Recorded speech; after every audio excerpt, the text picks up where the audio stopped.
Hello అండి.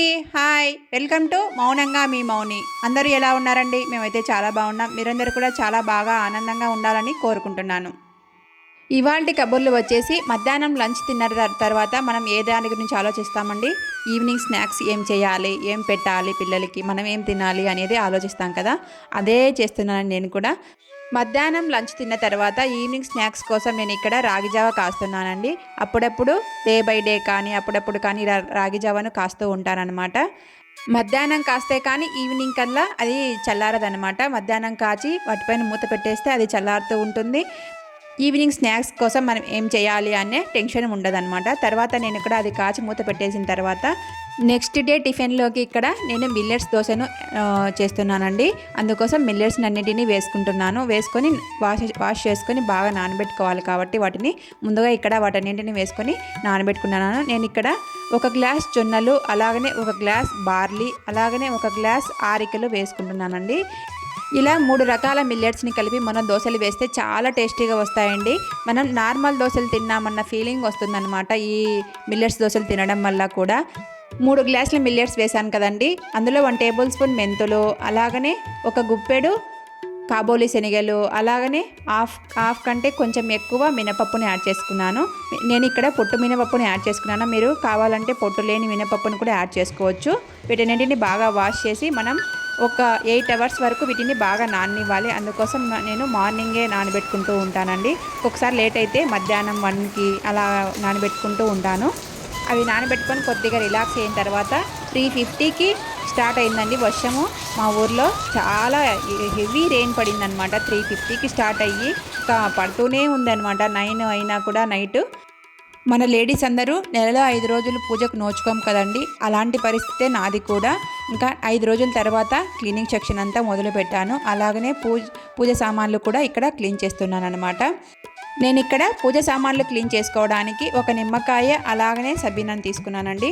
నిమ్మకాయ సబీనా వేస్తే చాలా తెల్లగా మెరుస్తూ వస్తాయండి బ్రాస్ ఐటమ్ అంతా కూడా. చూడండి, మీరే చూడండి.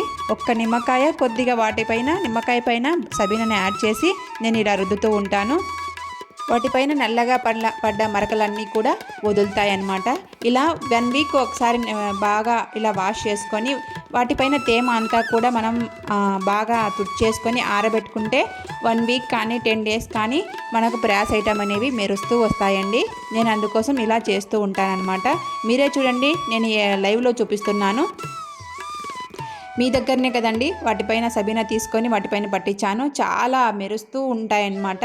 చూడండి, నేను 10 డేస్ అయిందనమాట బాగా క్లీన్ చేసుకొని. 10 డేస్కి మనకు ఇలా ఉన్నాయి.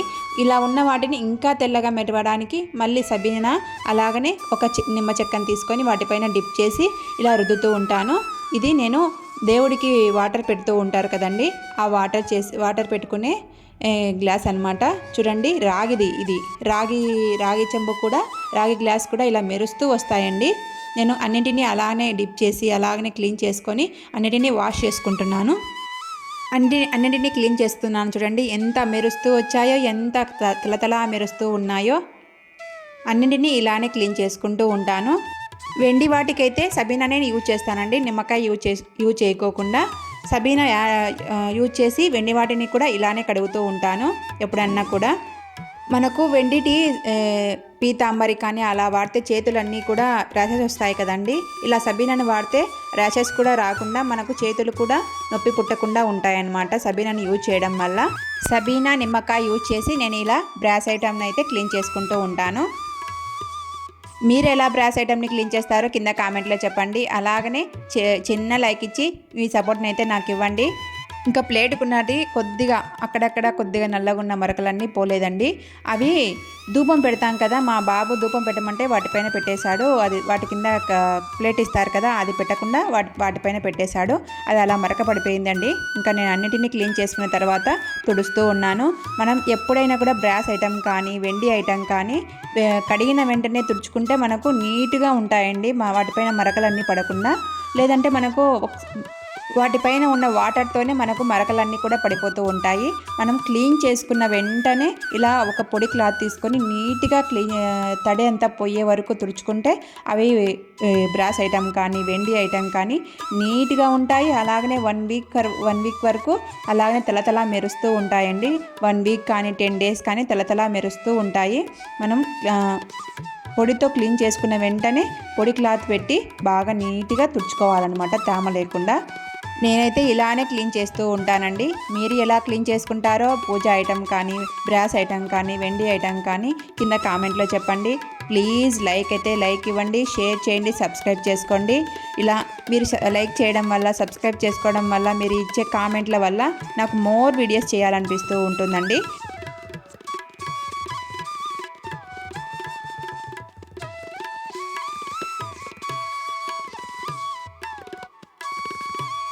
ఈ బ్రాస్ కాయిన్ అయితే 5 రూపీస్ కాయిన్ అండి. మనకు పూర్వకాలంలో బ్రాస్ కాయిన్స్ పైన ఒక సైడ్ వచ్చి 5 రూపీస్ అని 5 అని ఉండి ఒక సైడ్ వచ్చేసి అమ్మవారి రూపాలు ఉంటాయి కదండి, అలాంటి కాయిన్ అనమాట.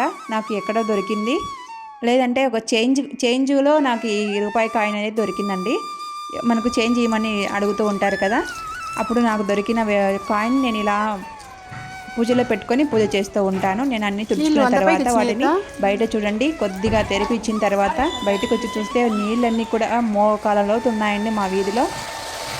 మీరే చూస్తున్నారు కదా, పిల్లలైతే ఎలా వెళ్తున్నారో మోకాలలో నీళ్ళు నిలబడ్డాయండి. వర్షం అయితే ఎడతెరిపి లేకుండా వర్షం అయితే పడిందండి. మా ఈవినింగ్ 3:50కి స్టార్ట్ అయిన వర్షం 9 వరకు పడుతూనే ఉందన్నమాట. మూతలుగా పడుతూనే ఉంది. అప్పుడప్పుడు కొద్దిగా ఒక 5 నిమిషాలు తెరిపిచ్చేసి పడుతూనే ఉంది. ఇక్కడ నేను ఇంకా ఇంట్లోకి వచ్చేసి పూజ పటాలన్నీ క్లీన్ చేసుకొని బొట్లు పెడుతూ ఉన్నాను. ఈ చిన్ని కృష్ణ అయితే నాకైతే చాలా ఇష్టం అండి. ఈ చిన్ని కృష్ణునికి నాకు చాలా కనెక్షన్ ఉందండి. ఈ చిన్ని కృష్ణుడి వల్ల నాకు చాలా మంచి జరిగిందని చెప్తానండి నేనైతే. ఇంకా కృష్ణాష్టమి రోజు మా పిల్లలు బయటికి వెళ్ళారండి. అక్కడ ఇలా చిన్న ఫొటోస్ అమ్ముతూ ఉంటే వాళ్ళు ఒకటి తెచ్చుకున్నారనమాట. చిన్ని కృష్ణ పండు వెన్నెల్లో ఉన్న కృష్ణునిలాగా ఉన్నాడు కదండి. ఈ చిన్ని కృష్ణుని ఫోటో చూస్తే నాకైతే అలానే ఉన్నాడనమాట. చంద్రునిలో ఉండే పండు వెన్నెల్లో నుంచి బయటికి వచ్చిన చిన్ని కృష్ణునిలాగా ఉన్నాడనమాట. ఇంకా నేను అన్నిటికీ బొట్లు పెట్టేసి అలానే పూలు అన్నీ అలంకరించుకున్న తర్వాత ఇంకా చిన్ని కృష్ణుని కూడా పెట్టుకొని అలంకరించుకొని ఒక పూజ చేసుకుంటున్నాను. యాక్చువల్లీ కృష్ణాష్టమి రోజు నేను చాలా బాగా కృష్ణుని పాదాలు వేసి అలాగనే కొద్దిగా పాదాలను అలంకరించుకొని చాలా బాగా పూజ చేసుకుంటానండి. కానీ నాకు ఈ సంవత్సరం అలాంటి అదృష్టం లేకుండా చేశాడు చిన్ని కృష్ణుడు. అందుకోసం ఇంకా 5 రోజుల తర్వాత అంతా క్లీన్ చేసుకొని ఇంకా కృష్ణుని తెచ్చాడు కదండి, అది పక్కన పెట్టేశాను. అప్పుడు పక్కన పెట్టేసినది మళ్ళీ ఇప్పుడు తీసేసి ఇంకా బొట్లు పెట్టేసి అలాగనే అలంకరించుకొని చిన్ని కృష్ణుని పాదాలు ఆ రోజు వేయలేకపోయాననే బాధతో ఇలా కృష్ణుని ముందు ఆయన పాదాలు వేసుకొని ఇలా పూజ చేసుకున్నాను అనమాట. పూజ అయితే చాలా బాగా ఎంజాయ్ చేసి బాగా చేసుకున్నాను అనమాట. పూజనైతే 6 కల్లా కంప్లీట్ చేసేసానండి. ఇంకా నేను ఇక్కడ దీపాలన్నీ 4 దీపాలు పెట్టుకున్నాను. ఇంకా తర్వాత టైం వచ్చేసి 6:15 అయింది అనమాట. ఆ రోజు 6:15 అయినా కూడా వర్షం పడుతూనే ఉందండి. చూపిస్తాను చూడండి ఎంత వర్షం పడుతూ ఉందో. చూడండి 6:15 అయినా కూడా వర్షం పడుతూనే ఉంది. అసలు వర్షం అయితే చాలా బాగా పడిందనమాట. మా సైడ్ అయితే పడుతూ ఉన్నాయి, మీ సైడ్ పడుతున్నాయో లేదో కింద కామెంట్లో చెప్పండి.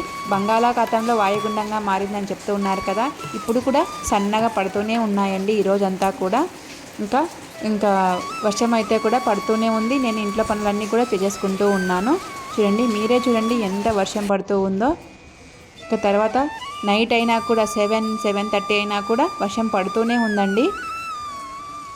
ఇది 7కి తీసిన వీడియో అన్నమాట. అప్పుడు 6:15కి తీసాను, మళ్ళీ ఇప్పుడు 7కి తీస్తున్నాను. తర్వాత వర్షం పడుతుందనేసి నేను ఇక్కడ ఇంకా బట్టలన్నీ ఆరేసాను కదండి. 5 డేస్ తర్వాత బట్టలన్నీ ఉతికేసినటువన్నీ కూడా తెచ్చి ఇంట్లో పెడుతూ ఉన్నాను. తర్వాత అవి సర్దేసిన తర్వాత నేను ఇక్కడ డిన్నర్లోకి జొన్న రొట్టెని అయితే చేస్తున్నానండి. ఈ జొన్న రొట్టె చేయడం చాలా ఈజీ, చాలా టేస్టీగా ఉంటాయి, చాలా హెల్తీ అండి. డిన్నర్లోకి అయితే ఆల్మోస్ట్ ఇలా జొన్న రొట్టెని కానీ చపాతీని కానీ ప్రిపేర్ చేస్తూ ఉంటాను. రైస్ అయితే తక్కువగా తింటూ ఉంటామండి. డిన్నర్లోకి వచ్చేసి నేను ఇక్కడ జొన్న రొట్టెని అయితే 2 జొన్న రొట్టెల్ని ప్రిపేర్ చేశాను. ఇంకా ఇక్కడ పిల్లలకైతే రైస్ ఉందండి. ఆ రోజు కొద్దిగా వాతావరణం చేంజ్ అయిందని అని చెప్పేసి పుదీనా రైస్ని అయితే చేశాను. అదే ఉందన్నమాట పిల్లలకి. ఇంకా మాకైతే జొన్న రొట్టెని చేసుకుంటున్నాను. మా మామయ్యకి ఒక జొన్న రొట్టె, మా వారికి ఒక జొన్న రొట్టె, నాకు ఒక జొన్న రొట్టె అండి. మా అత్తయ్యకి జొన్న రొట్టె వద్దని చెప్పింది, రైస్ తింటా అని చెప్పింది. అందుకోసం 3 జొన్న రొట్టెలు అయితే నేను ఇక్కడ ప్రిపేర్ చేస్తూ ఉన్నాను. ఈ జొన్న రొట్టెలను ఇలా క్లాత్ మీద మనం ప్రిపేర్ చేసుకునేటట్టుగైతే వేడి వాటర్ పోసి తడుపుకోవాల్సిన అవసరం ఉండదండి. మనము పొడి మీద చేసుకోవాల్సి వస్తే మనము హాట్ వాటర్ వేసి బాగా కలుపుకోవాలండి.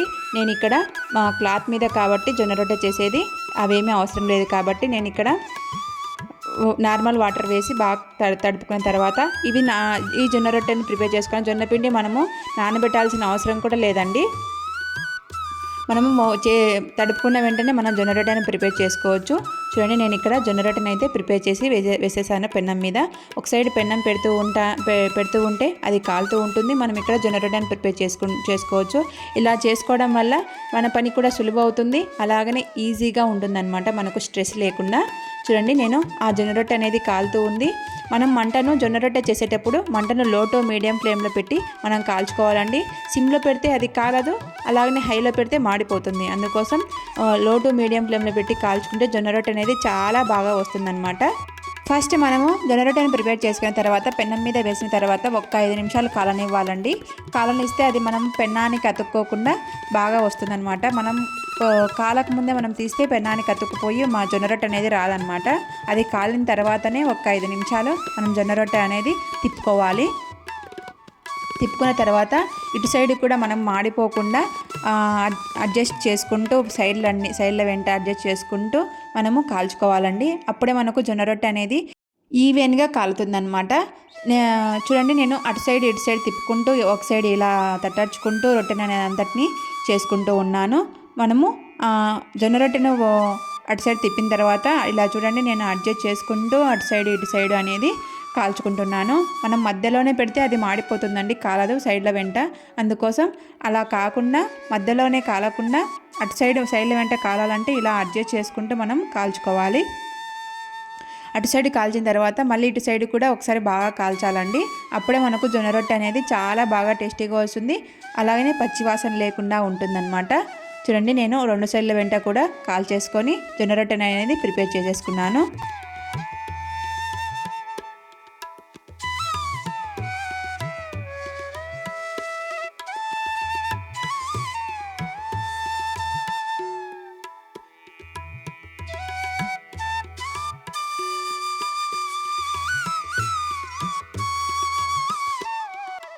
ఇటు సైడ్ వచ్చేసి ఒక జొన్న రొట్టె ప్రిపేర్ అయిపోయింది కదండి. ఇంకా మళ్ళీ చేసుకున్న జొన్న రొట్టెను వాటిపైన వేస్తూ ఉన్నాను. ఇంకా చూడండి, మంటను సిమ్లో పెట్టేసి అన్ని జొన్న రొట్టెలను ప్రిపేర్ చేసేసుకున్నాను. ఇలా మీరు కూడా జొన్న రొట్టెను ప్రిపేర్ చేసుకొని హెల్దీ ఫుడ్ని అయితే ఎంజాయ్ చేయండి. తర్వాత నేను ఇక్కడ మిల్లెట్స్ నానబెట్టా అని చెప్పాను కదండి. వాటన్నిటిని బాగా వాష్ చేసి నైట్కి మనకు మిల్లెట్స్ అనేది 8 అవర్స్ నానాలి అని చెప్తూ ఉంటారు కదండి. అందుకోసం నేను 1కి నానబెట్టి 8-9 కల్లా ఈ మిల్లెట్స్ అనేటిని మిక్సీ పట్టేసుకుంటాను. తర్వాత ఒక గ్లాస్ అటుకుల్ని కూడా బాగా వాష్ చేసి మనం ఏ గ్లాస్తో మిల్లెట్స్ తీసుకున్నామో అదే గ్లాస్తో 1 గ్లాస్ అటుకుల్ని తీసుకొని బాగా వాష్ చేసి అందులో కలుపుకొని మనం మిక్సీ పట్టేసుకోవాలి.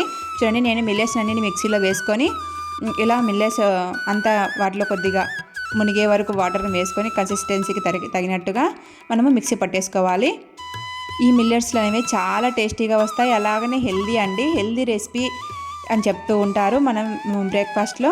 చూడండి, నేను దోసపిండి ఎలా ప్రిపేర్ చేసుకోవాలో అలానే ప్రిపేర్ చేసుకోవాలండి ఈ మిల్లెట్స్ దోశని కూడా. ఇంకా దోసపిండిని అంతా కూడా మిక్సీ పట్టేసుకున్నానండి. ఇవే అండి ఇవాల్టి కబుర్లు నచ్చితే చిన్న లైక్ ఇచ్చి సపోర్ట్ చేయండి. ఉంటానండి, బాయ్.